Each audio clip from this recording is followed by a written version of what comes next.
Why, hello, learning nerds. Before we begin today's show, I want to thank our awesome sponsors, with first giving a shout out to Idle Courses Academy. Idle Academy is the first and only authorized vocational school for instructional design and online learning. It includes a comprehensive hands-on curriculum with certifications, credentials, expert coaches, mentors, a community of practice, paid experience opportunities, industry-preferred software access, live events, and ongoing updates. Your entire instructional design career is neatly packaged behind a single login for just $88 a month. Check out all the details at idlecourses.com/academy, and you can use my code Luke for $88 off the yearly membership. Okay, now let's start the show.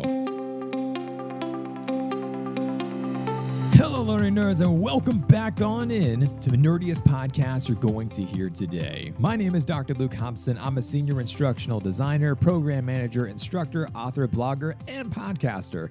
Overall, I'm your learning nerd, being able to help you on this show as far as we're talking about all things with instructional design and designing learning experiences. And of course, all are welcomed on into this show. Whether you've been doing this for a number of years or you're just starting out, all are welcome on in.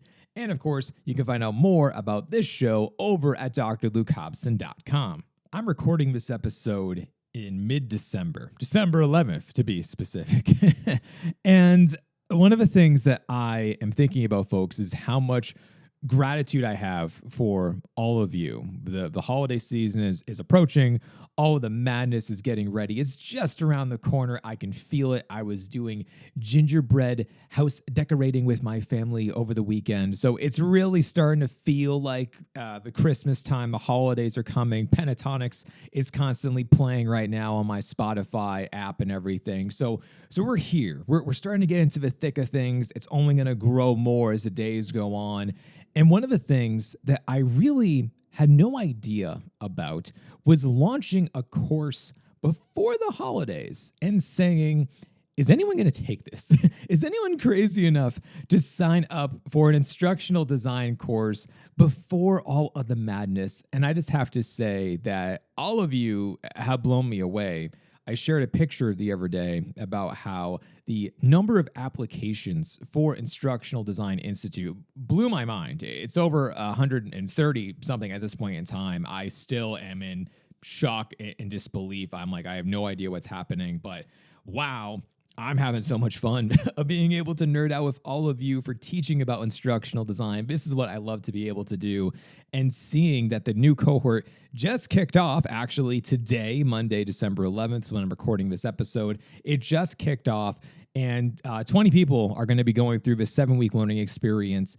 And it's just amazing to be able to do so. But thinking about from all of you who have applied, all of you who have gone through the cohorts so far, and just seeing your stories, what you have learned, what you're currently doing, what you have gone to be able to do since then, where you work now, and all these things like this, it's just so amazing. So I just wanted to once again say thank you for believing in me, for wanting to take my courses, for listening to this podcast episode. Just feel, maybe it's a holiday spirit. I don't know. I just feel so thankful for everything and for being able to do this. And the fact that you folks are so amazing and actually want to be able to listen to me speak about this. And for some of you want to be able to go through a 7-week journey with me about this is just absolutely crazy. So I have to say a humongous thank you once again to all of you.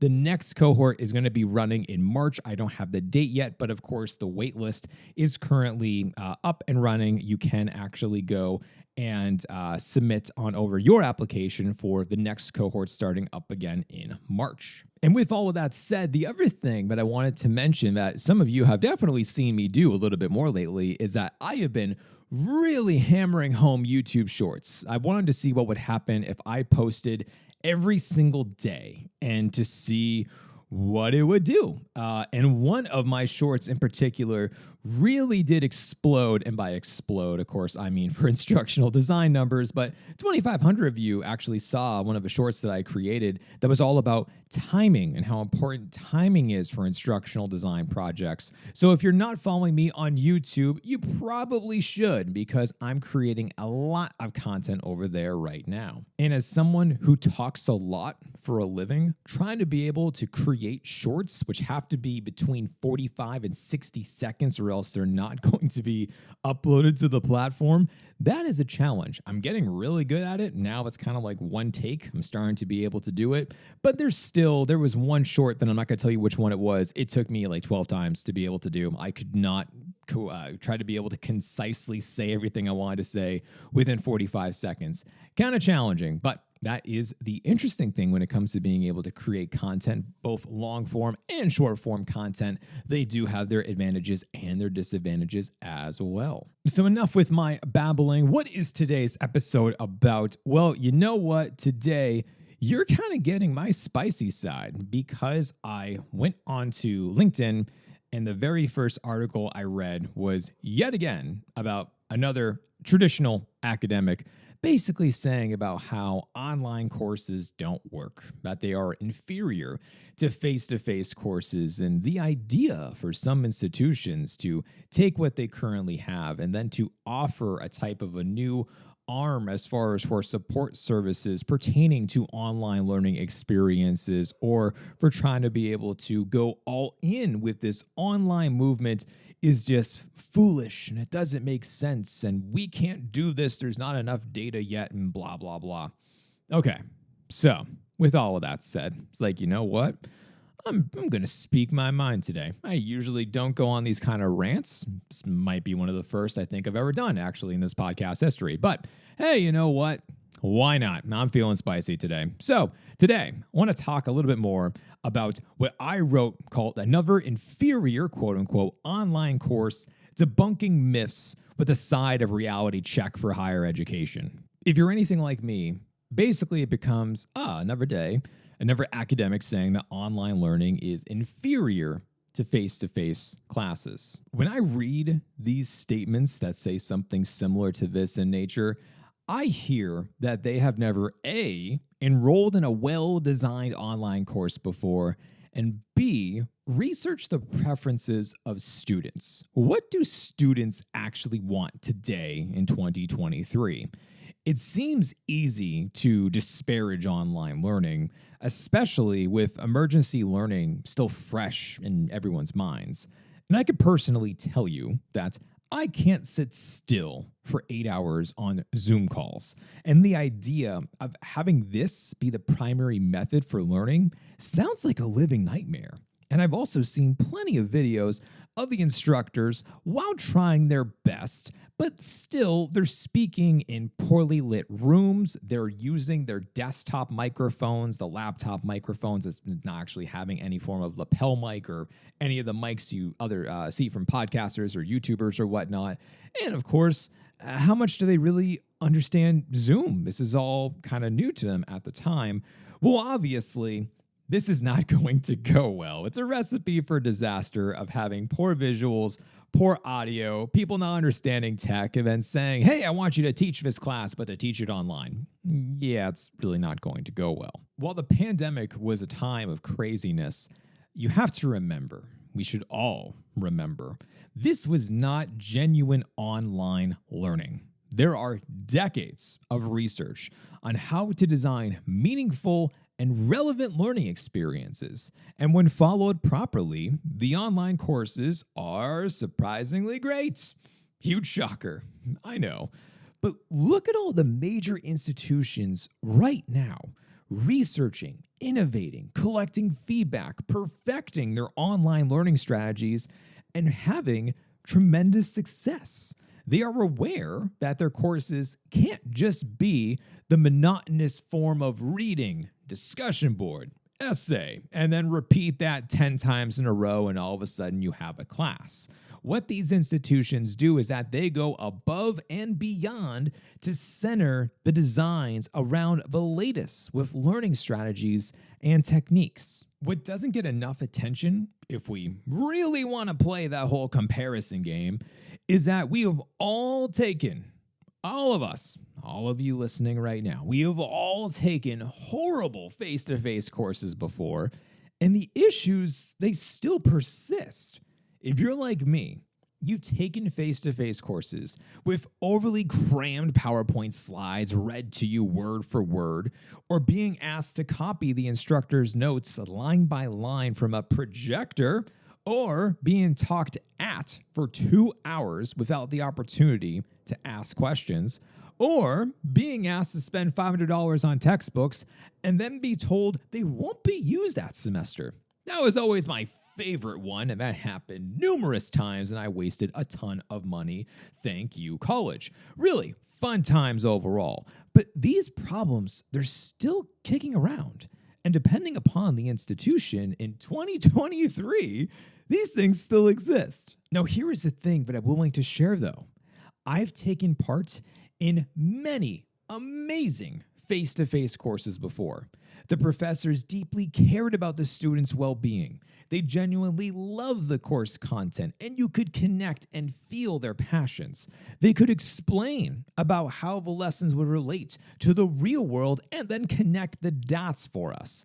They designed the lessons to be thought-provoking, creative, fun, memorable, and the list goes on and on. These professors shaped me into who I am today. There is no denying that. I'm not going to say that all face-to-face courses are inferior to online courses because of common sense, but I promise you that there are online learning experiences that are vastly better compared to traditional courses. While some people wonder why higher education enrollment is declining at a rapid rate, I don't. If the poor learning experiences from my college days still exist, which I promise you they do, then enrollment trends will continue to plummet. When students have incredible learning experiences, they do this really odd thing called sharing it with others. Word of mouth is a powerful, powerful marketing tool. Students have more choices than ever before with how they want to learn, and whoever meets their needs is going to get their votes. In my opinion, this all comes down to flexibility. Those who prefer online learning can enjoy this style. Those who prefer face-to-face classroom settings can enjoy this option. The idea that these delivery methods have to be locked into some form of heated head-to-head battle is just insane. I don't get it. It doesn't need to be this way. I don't have all the answers for how to fix higher education, nor do I want to play in that sandbox. It is very crowded with much more smarter people than me. But I'm confident in saying that the quality of learning experiences needs attention. The ones that figure out how to provide flexibility, autonomy, meaningfulness, and relevancy in their courses are the ones who are going to come out on top. And maybe, just maybe, incredible online learning experiences can help this. If you want to read more about this topic and thinking about it from a higher education perspective, I would really recommend to read my friend's post. His name is Seth Odell. He wrote a post the other day, and he is the president of Kanahoma. It's a marketing higher education agency. And essentially, he talked about how he was so upset by the fact that his alma mater, he could tell that enrollments were declining, that things were not going so well, not going in the right direction. And time again, he reached out to them saying that he wanted to be able to help them. He knows about marketing. He sees these different forms of trends. He can help them go into the right direction. And they never contacted him. They never listened. And then, in a not so surprising twist of fate, his alma mater ended up actually closing down. So he wrote a recent blog post that was talking all about what he would have done if he was in their shoes, how he would have actually saved his school. It doesn't necessarily pertain to online learning, but still, I absolutely think it's worth a read. And certainly this podcast episode was inspired by his writing. And his article was called How to Save a Dying College. I'm going to put that down below in the show notes for you to be able to read a little bit more about. Really interesting times being able to think about this, about where online higher education is going. I mean, really, where's higher education going in general? But still, it's certainly worth trying to be able to think about this a little bit more and thinking about the future. Well, everybody, I hope you enjoyed today's episode. If you want to be able to read this in its entirety, you can actually see the post online. I wrote this from an article on LinkedIn, so please feel free, go down below in the show notes, and you can read the article over there. As always, thank you so much for your 5-star ratings of this podcast wherever you are listening. I am not picky. I always appreciate your ratings and your reviews for this show. And of course, I do read all of them, and very much so, I do appreciate them. As I always say, be sure to subscribe to this show, the YouTube channel, and of course, check out drlukehobson.com for all the things I have going on over there. Other than that, though, folks, that is all I have for you today. Stay nerdy out there, and I'll talk to you next time.